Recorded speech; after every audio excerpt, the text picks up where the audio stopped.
This is Ka! Hello guys! Another serye na naman ng Get Unready With Me, pero this time nag-crave ako ng Buldak ng 11:33 p.m. So bago yon, mag-skincare muna tayo. Oh wow! Peace! Ang galing ko talaga mag-transfusion, nakabihis na agad ako. So sa oras na ito, nagmamadali na ako mag-skincare kasi nga gutom na yung tiyan ko at nag-crave na talaga ako simula pa lang ng training ko. Share ko lang, may training pala ako nito. Kakauwi ko lang kaya nag-Get Unready With Me na agad ako. So, yung mga products na ginamit ko, pwede niyan mahanap sa TikTok shop. Bahala na kayo magkalkal sa showcase ko. Pwede din naman dyan sa mga basket sa baba. Hindi natin i-reveal. Papakita lang natin sa inyo. Kayo na bahala maghanap. Malaki na kayo eh. Skin is care at ta is ke. Oh. First time ko mag-skincare ng 2 minutes lang kasi nga gutom na ang above. Pero anong ginagawa mo dyan, nanonood ka lang? Bakit hindi ka mag-subscribe? Pag hindi ka nag-subscribe, hindi ka crush ng crush mo. Tama, pag nag-subscribe ka, mag-chat yung crush mo sa'yo. Kung hindi ako yung crush mo, kasi hindi ako mag-chat sa'yo eh. Mag-subscribe ka na talaga. Subscribe. Kakadaldal ko, tapos na ako mag-skincare. Maglo-lotion lang tayo. Okay guys, let's try to be feminine and social. I bit my sleeves because ay, hindi bagay. So, mag-try nga tayo nung yung mga disappointed. Maglo-lotion tayo yung script. Maglo-lotion tayo! Kasi maglo-lotion tayo. Maglo-lotion tayo? Maglo-lotion tayo! Okay, tama na. Ayoko na maging artista. At ito na nga, ang Buldak serye. So, bumili nga pala ako ng pack ng Buldak dun sa may Kmart, malapit sa studio namin. Tinan nyo, 1 minute lang, luto na yung noodles. Char. Ganito nga pala ginagawa ko sa Buldak ko para maging creamy. Nilalagyan ko ng milk, tapos sinasalin ko yung half-cooked na noodles kasi ayoko nga ng cooked eh. Char. Tapos ilagay na natin yung cheese.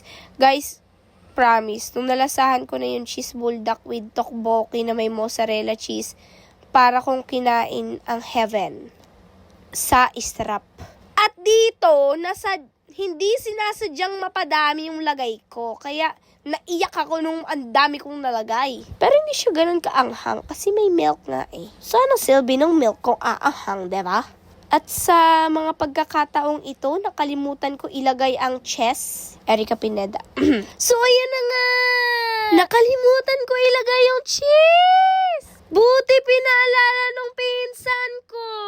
This is land! Bakit nga ba nilalagyan ng cheese ang Buldak? Ito ang 3 facts para hindi maanghang ang Buldak. Turn around! OMG guys, ang dami ko talagang boses. Wow! Nagluluto siya ng Buldak!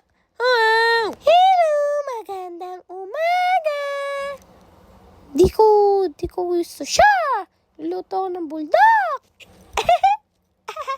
Guys, ngayon ko lang talaga nalabas tong humor na to sa mini-vlog na to. Anyways, luto na yung Buldak. Grabe, takam na ako. Matakam kayo, please. Mag-comment kayo ng natatakam ako. Grabe, natakot nga ako. Kala ko mababasag yung glass dito. Kasi ayokong maging kaibi.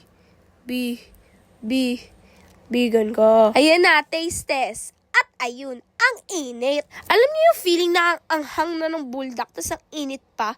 Para siyang nagbaburn inside your mouth. So, just gonna stand there and watch me burn. Ayan na, taste test na. Grabe, kita niyo naman yung reaction ko dyan, no? Para kung nakakita ng langit at sinabi ni San Pedro sa akin na kamusta ang Buldak, iha. Parang ganun siya kasarap.